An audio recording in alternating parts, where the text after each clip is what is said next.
What's up guys, it's Jazz. Welcome to another neurodivergent dog training reviews of BarkBox. This month we've got our Thanksgiving box, and as you can see, the one who didn't want to be on screen is on screen and now he's gone. So let's get into it here. First things first, let's look at the chews that we got. We got our chicken stick recipe and another pumpkin and honey recipe. As you guys know, I like to cut this one in half, give half to each of them. And this one, it comes with two, so they each get one. Next, we have a turkey that looks like something you'd stick a Himalayan chew in, or maybe some wet dog food or some peanut butter.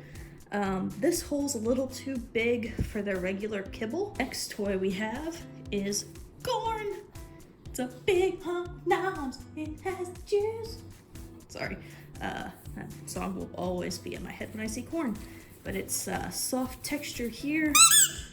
It squeaks! Ooh, oh, that got Merle's attention. Let's see if we'll go back on the couch to play with it.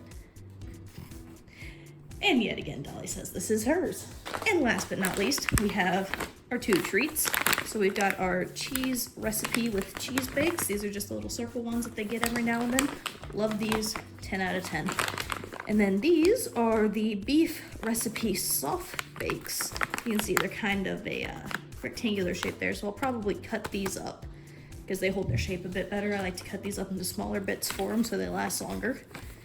But yeah, those are those. There you guys have it. There's the review. Obviously, she is, or the unboxing, I should say. Obviously, she is having fun with that corn there. And now it's time for the fun part of just letting the camera roll and see what they do.